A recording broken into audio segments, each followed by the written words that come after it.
Assalamualaikum warahmatullahi wabarakatuh. Hai guys, welcome back to my YouTube channel.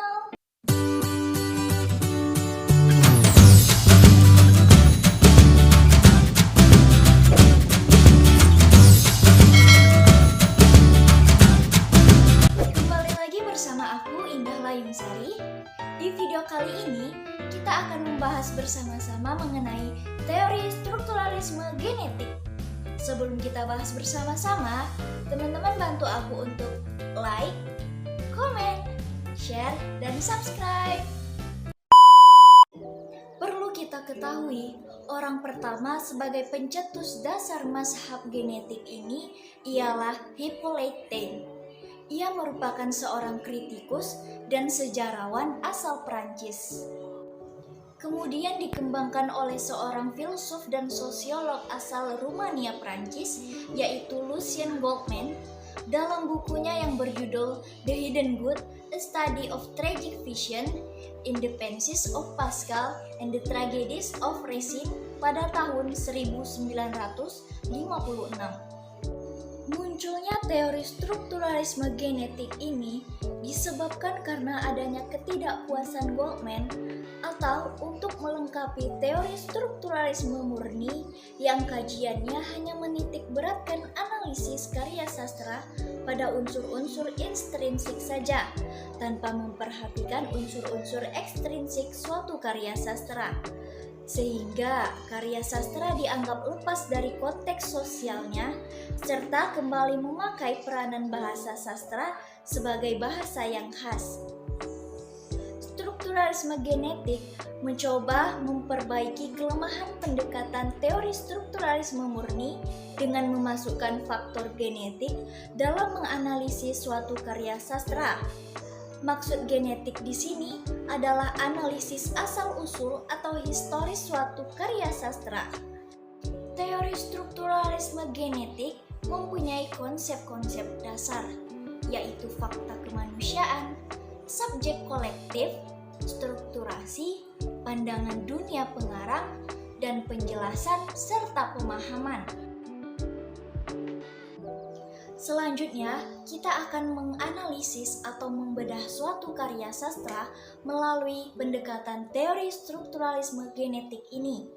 Untuk itu, aku mengambil salah satu lagu dari seorang musisi legendaris Indonesia, Iwan Fals, yang berjudul Surat Buat Wakil Rakyat.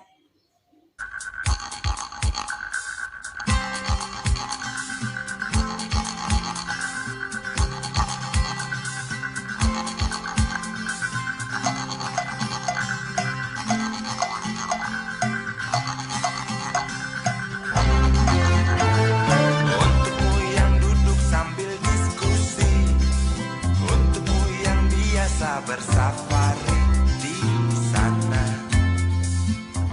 di gedung DPR.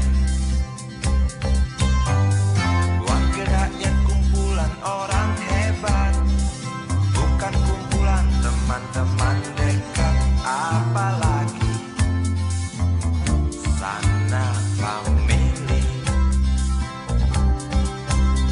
Di hati dan lidahmu kami berharap, suara kami tolong dengar lalu sampaikan. Jangan ragu, jangan takut karena menghadap. Bicaralah yang lantang, jangan hanya diam.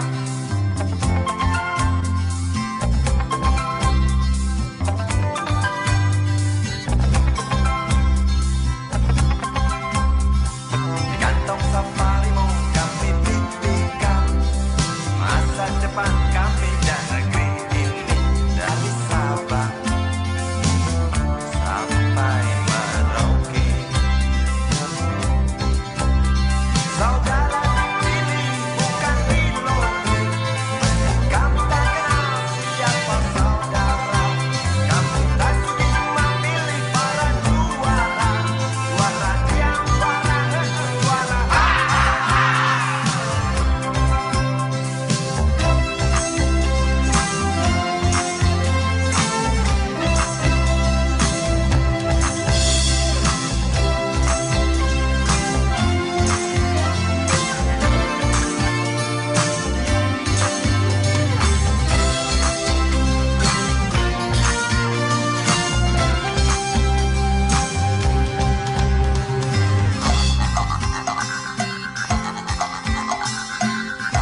Fals.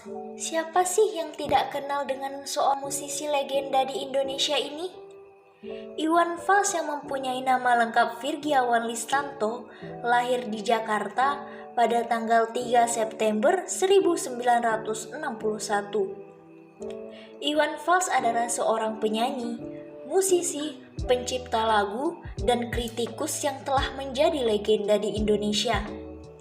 Lagu-lagu yang diciptakannya beraliran balada, keroncong, maupun country. Musisi ini memang sudah terkenal dari dulu karena suaranya yang khas. Iwan Fals merupakan musisi tanah air yang populer dengan beragam karya penuh makna mendalam tentang kehidupan. Lewat lagu-lagunya, Iwan Fals menggambarkan suasana sosial kehidupan di Indonesia. Selain itu, ada juga lagunya yang berisi nasihat bijak penuh motivasi dan inspirasi. Iwan Fals kecil akrab dengan panggilan Tanto. Masa kecilnya dihabiskan di Bandung, kemudian ikut saudaranya ke Jeddah, Arab Saudi selama 8 bulan. Ia menempuh pendidikan di SMP Negeri 5 Bandung, kemudian dilanjutkan ke SMA KBPK Bandung, kemudian melanjutkan pendidikannya di Sekolah Tinggi Publistik dan Institut Kesenian Jakarta. Bakat musiknya makin terasah di usianya yang ke-13 tahun. Masa Iwan Fals banyak dihabiskan dengan mengamen di Bandung. Bermain gitar adalah kegemaran Iwan Fals sejak muda. Ketika di SMP, Iwan dijadikan gitaris dalam paduan suara sekolahnya. Selanjutnya datanglah tawaran untuk mengadu nasib di Jakarta dari seorang produser. Iwan Fals rekaman album pertama bersama rekan-rekannya yang tergabung dalam band Amburadul. Namun album tersebut gagal di pasaran dan Iwan kembali menjalani profesi sebagai pengamen. Iwan juga ikut festival lagu humor di Festival Musik Country. Lagu-lagu humornya sempat direkam dan dibuat oleh ABC Records, tapi juga gagal dan hanya dikonsumsi oleh kalangan tertentu saja. Hingga akhirnya, Iwan melakukan kerjasama dengan Musika Studio dan menggarap lagu-lagunya lebih serius. Salah satu albumnya yaitu Sarjana Muda. Sebelum ke Musika, Iwan sudah rekaman sekitar 4-5 album. Ia tetap menjalani profesinya sebagai pengamen. Album Sarjana Muda ternyata banyak diminati dan Iwan Fals mulai memperoleh tawaran untuk bernyanyi. Iwan Fals berhenti ngamen setelah lahir anak kedua yakni Cikal pada tahun 1985. Iwan Fals masuk televisi setelah tahun 1987 dan lagu Umar Bakri sempat ditayangkan di TVRI. Pada awal karirnya, Iwan Fals banyak menciptakan lagu bertema kritikan terhadap pemerintah. Beberapa lagu itu bahkan bisa dikategorikan terlalu keras pada masanya.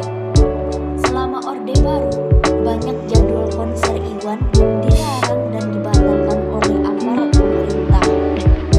Nama Iwan makin meroket dengan mencetak hits Bento dan Bongkar yang paling fenomenal.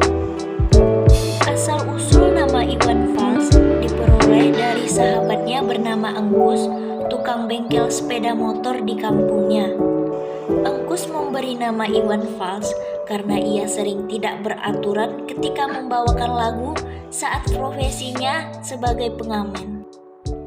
Sudah banyak album dan single yang diciptakan oleh Iwan Fals sampai sekarang.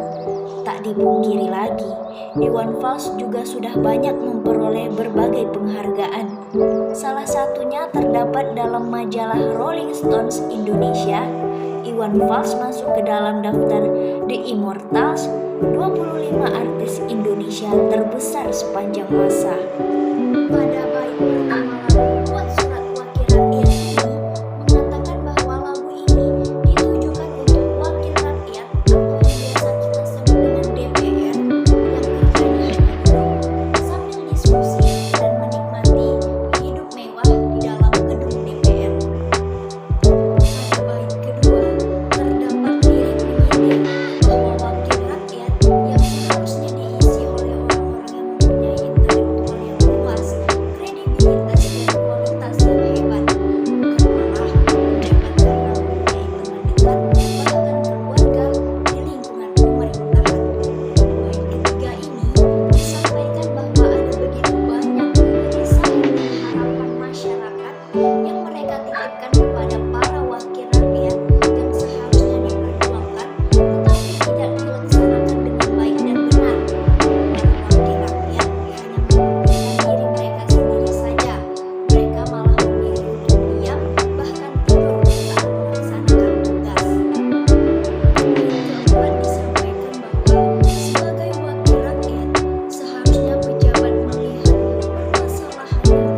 mereka seakan-akan lupa dengan janji-janjinya yang dulu mereka sampaikan kepada rakyat.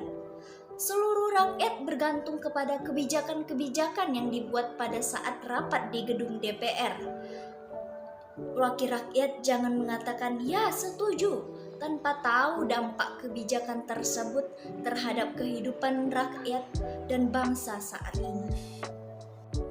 Lagu ini memiliki pesan tersurah untuk para anggota DPR agar memperbaiki kinerja mereka. Mereka dipilih oleh rakyat, walau rakyat tak tahu sosok sebenarnya yang rakyat pilih. Rakyat memilih dengan peraturan yang telah ditetapkan dengan harapan dapat mewakili aspirasi rakyat dan mewujudkannya menjadi nyata, bukan lotre yang hanya mengharapkan kebetulan semata. Dan juga pesan agar anggota DPR harus merakyat, mewakili rakyat, mencapai tujuan rakyat, bukan hanya hura-hura dan tidur dalam sidang. Memang, tidak semua anggota DPR seperti yang digambarkan dalam lagu ini. Namun lagu ini untuk merubah anggota DPR yang mempunyai kebiasaan buruk agar berubah dan ingat mereka dipilih untuk mewujudkan tujuan rakyat, bukan lotre dan hanya tahu kata-kata setuju. Nah, sekian dulu pembahasan dari aku mengenai teori strukturalisme genetik dan bagaimana cara penerapannya. Jika terdapat kesalahan, mohon dimaafkan. Wassalamualaikum warahmatullahi wabarakatuh. Sampai jumpa di konten selanjutnya.